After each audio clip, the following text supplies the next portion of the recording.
चल तो तेरा के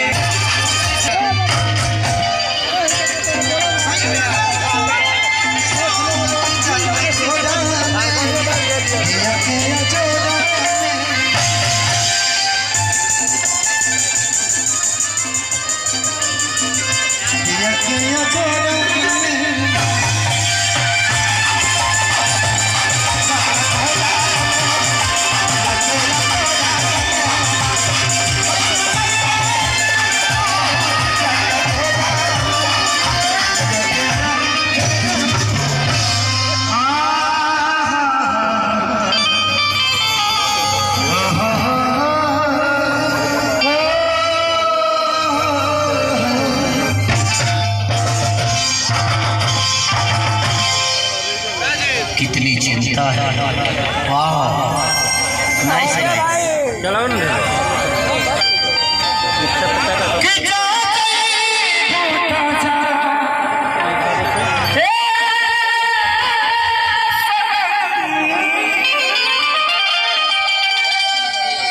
तो लोग थोड़े खड़े खड़े थोड़ा सा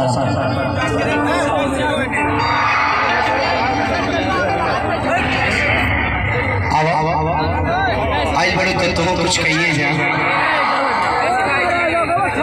अरे भाई तो हम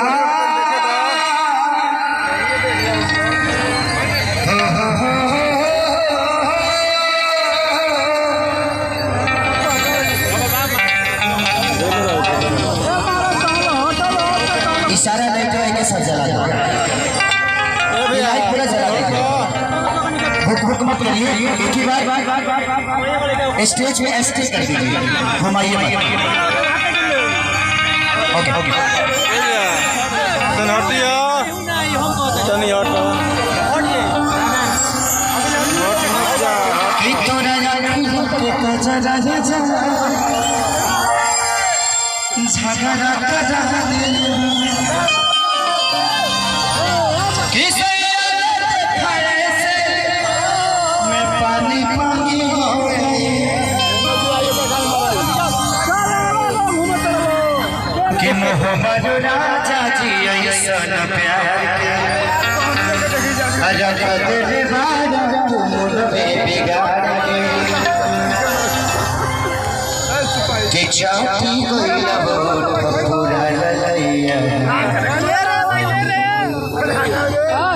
तना मुके जवा भाई राजा जी लड़पैया लगा। अभी बॉलीवुड से गाना मेरा रिलीज कर दिया हुआ है, मेरा फेवरेट सॉन्ग कि ना मुके जवा भाई राजा जी लड़पैया लगा। उस पे मैंने एक रील भी बनाया है, आप लोगों ने देखा होगा। लेकिन आइए ये गाना का फरमाइश है। लड़कियों का बहुत है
तेरे दिल में रहता था आस की तरह,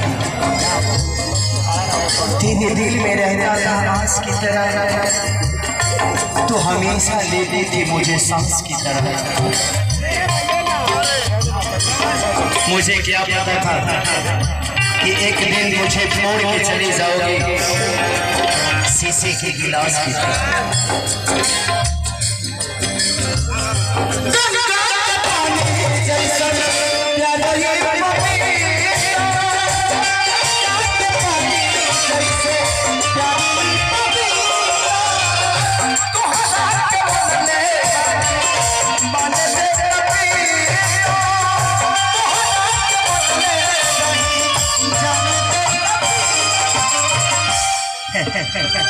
तेरे गम में जिया करेंगे, तेरे गम में जिया करेंगे, गम कम नहीं होगा तो पिया करेंगे। लेकिन याद रखना, हम मर जाने के बाद भी यमराज के मोबाइल से तेरे मोबाइल पर मैसेज दिया करेंगे।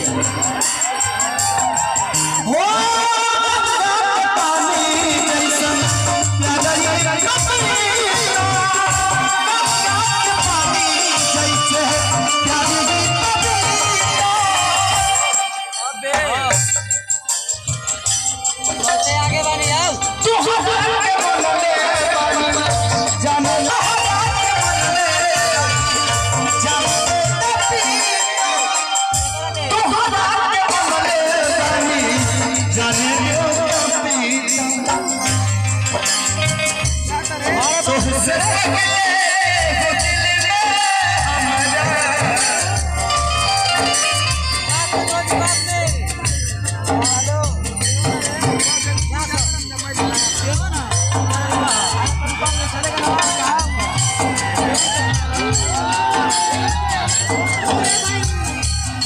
तो